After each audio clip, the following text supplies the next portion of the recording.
আসসালামু আলাইকুম বন্ধুরা, ফিল্মি দুনিয়া চ্যানেলে আপনাদের স্বাগতম।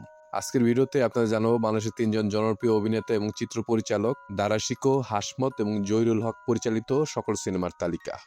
প্রথমে রয়েছেন দারা শিকো সাহেব। ওনার আসল নাম হচ্ছে লুৎফে আজম। ওনার জন্ম 1939 সালে পাবনাতে। মিডিয়াতে ওনার পথ চলা শুরু হয় মূলত মঞ্চনাটকে অভিনয়ের মাধ্যমে। এরপর তিনি লাইলি মজনু নামে একটি সিনেমা পরিচালনার কাজে হাত দেন, যদিও সিনেমাটি আর মুক্তির মুখ দেখেনি। পরিচালক হিসেবে ওনার চলচ্চিত্র অভিষেক হয় 1972 সালে রাঙাবো সিনেমাটি পরিচালনার মাধ্যমে। এটাতে অভিনয় করেছিলেন কবিতা, রাশেদ, সুলতানা, ফতে লোহানী সহ আরো অনেকে।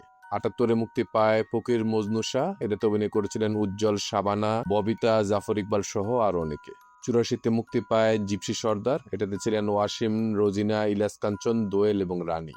85-তে মুক্তি পায় প্রেম কাহিনী। এটাতে অভিনয় করেছিলেন ইলিয়াস কাঞ্চন এবং দোয়েল। 86-তে মুক্তি পায় ভাই বন্ধু। এটাতে অভিনয় করেছিলেন ইলিয়াস কাঞ্চন, সুনেত্রা, জাফর ইকবাল এবং দিতি।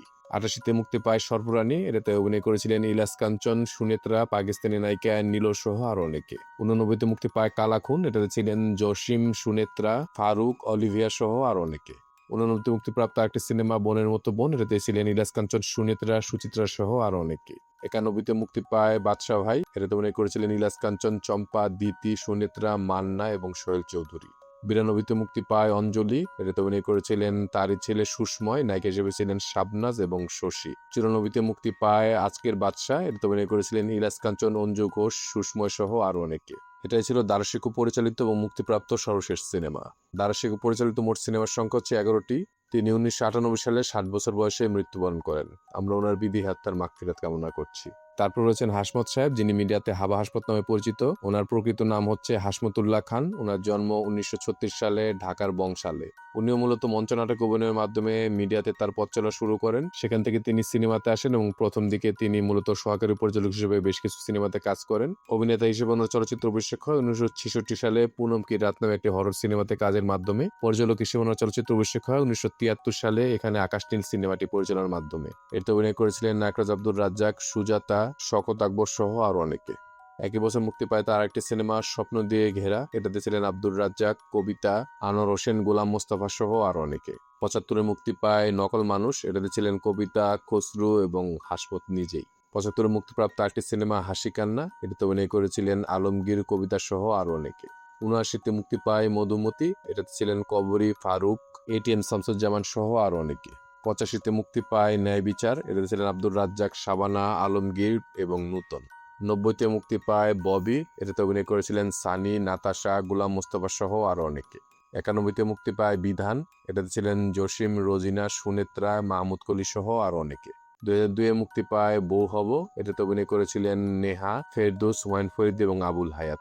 এটা হচ্ছে হাসমত পরিচালিত এবং মুক্তিপ্রাপ্ত সর্বশেষ সিনেমা। হাসমত পরিচালিত মোট সিনেমার সংখ্যা হচ্ছে 9টি। তিনি 2003 সালে 67 বছর বয়সে মৃত্যুবরণ করেন। আমরা ওনার বিধি আত্মার মাগফিরাত কামনা করছি। তারপর রয়েছেন জহিরুল হক সাহেব। ওনার জন্ম 1942 সালে কুমিল্লার ভুরভুরিয়া গ্রামে। ওনারা মূলত মিডিয়াতে পথ চলা শুরু হয় মঞ্চনাটক অভিনয়ের মাধ্যমে। তারপর তিনি সিনেমাতে কাজে মনোনিবেশ করেন।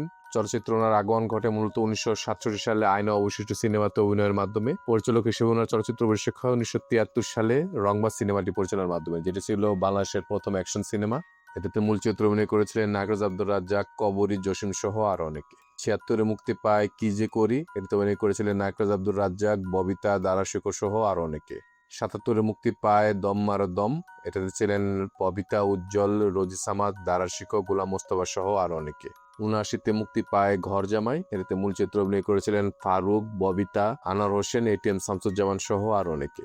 82-তে মুক্তি পায় কেউ কারো নয়। এটাতে ছিলেন আব্দুর রাজ্জাক, শাবানা, আলমগীর, নূতন এবং কাজরি। 83-তে মুক্তি পায় প্রাণ সজনী।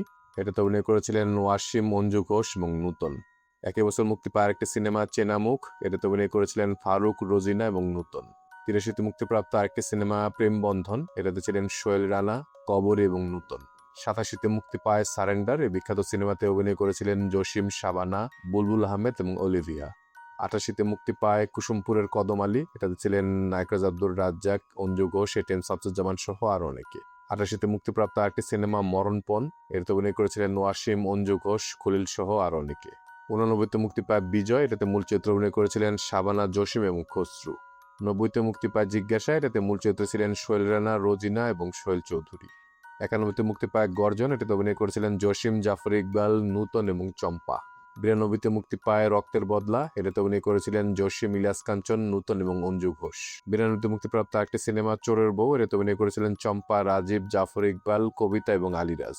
93-তে মুক্তি পায় জনি ওস্তাদ, এটাতে অভিনয় করেছিলেন নাকরাজ আব্দুর রাজ্জাক, ইলিয়াস কাঞ্চন, অঞ্জু ঘোষ সহ আরো অনেকে।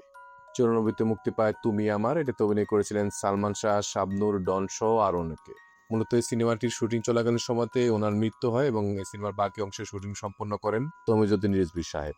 একই বছর মুক্তি পায় তার আরেকটি সিনেমা সতীনের সংসার, এটাতে অভিনয় করেছিলেন আব্দুর রাজ্জাক, রোজিনা, দিতি এবং আলিরাজ। এটা হচ্ছে জহিরুল হক পরিচালিত এবং মুক্তিপ্রাপ্ত সর্বশেষ সিনেমা। জহিরুল হক পরিচালিত মোট সিনেমার সংখ্যা হচ্ছে 23টি। জনপ্রিয় কাহিনীকার আব্দুল্লাহ জহির বাবু সাহেব হচ্ছেন ওনার সন্তান। জহিরুল হক সাহেব 1993 সালে 51 বছর বয়সে মৃত্যুবরণ করেন। আমরা ওনার বিদেহী আত্মার মাগফিরাত কামনা করছি।